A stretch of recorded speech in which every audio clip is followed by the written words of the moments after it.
शंकर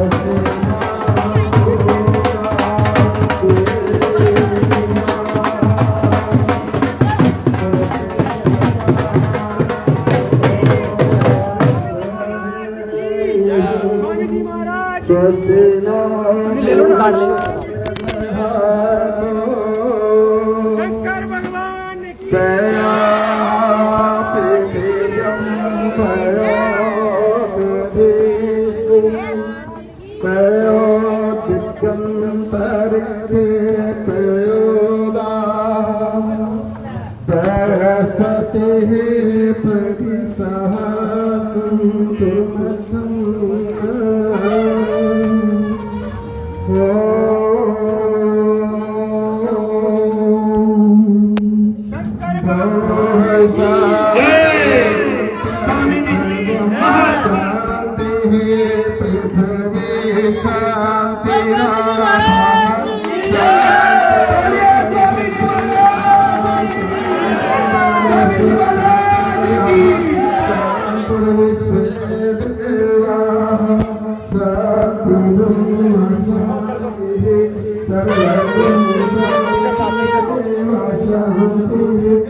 स्वामी जी महाराज की जय, शंकर भगवान की जय। जय हिंद। आप देख रहे बाहु एक्सप्रेस और मैं हूं आपके साथ राजेंद्र रैना। अटल पीठाधीश्वर आचार्य महामंडलेश्वर राजगुरु स्वामी विश्वात्मानंद सरस्वती महाराज के करकमलों से इस समय रामलीला मंचन ग्राउंड से इस समय रामलीला का शुभारंभ आज स्वामी जी महाराज के करकमलों से किया गया और भगवान श्री राम के आदर्शमय जीवन की यहाँ पर सुंदर झलकियां प्रस्तुत की जाएंगी।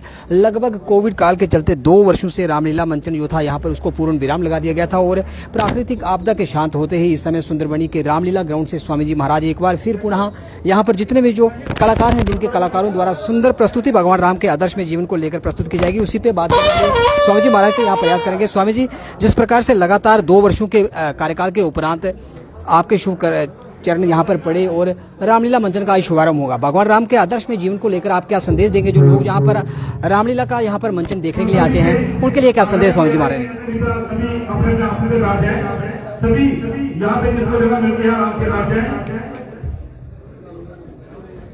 आज से भारतवर्ष में और भी जो है कई देशों में, यहाँ पर तो केवल रामायण का प्रचलन नवरात्रों में ही माना जाता है।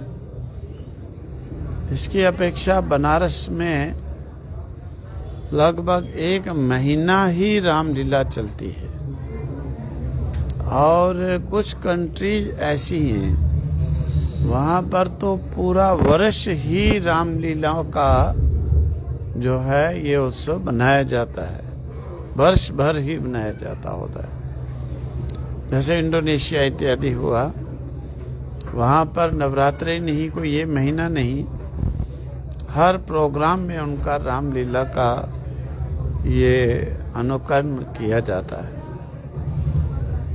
भगवान श्री राम के चरित्र को केवल देवी देवता ही नहीं, सब पृथ्वी के लोग भी उसके लिए श्रवण करने के लिए, दर्शन करने के लिए राम राज्य की चाहना करते हैं, क्योंकि राम जी के राज्य में बहुत ऐसी खूबियां थी कि जिनके कारण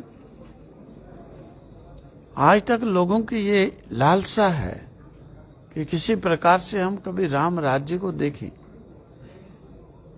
खूबियां जैसे कि पिता के होते हुए पुत्र की डेथ नहीं होगी,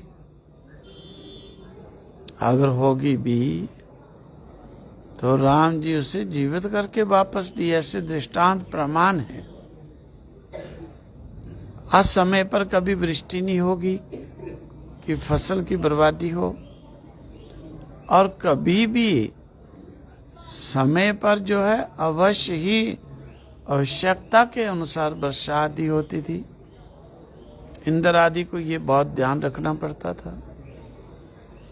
इस प्रकार से सामूहिक ही, ये नहीं कि पर्सनल किसी एक के, सामूहिक ही राम राज्य की जो सुख थे लोगों को आज भी लुभाते हैं। इसीलिए कवि लोग अपनी कविताओं में गायन करते हैं, विद्वान लोग भी, भक्त लोग भी भगवान राम के राज्य की चाहना करते हैं। और आज से बहुत अच्छी बात है, यहाँ के राम लीला कमेटी के सदस्य हर वर्ष की तरह से लोगों को याद दिलाने के लिए, जागृत करने के लिए इस वर्ष भी रामलीला का जो है ये उत्सव मना रहे, आशीर्वाद देते हैं सदा के लिए। इनके हृदय के अंदर भगवान राम के प्रति इस प्रकार का प्रेम, उत्साह बना रहे।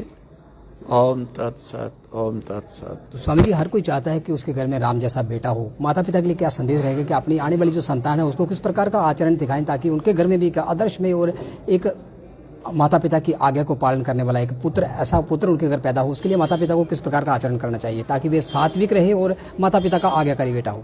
देखो, बच्चों को धार्मिक जो कथाएं हैं, कहानियां हैं, अगर बचपन से ही सुनाते रहें और माता पिता अगर स्वयं धर्म का आचरण करते हैं तो संतान भी नेचुरली धर्म पर चलने वाली ही होती है।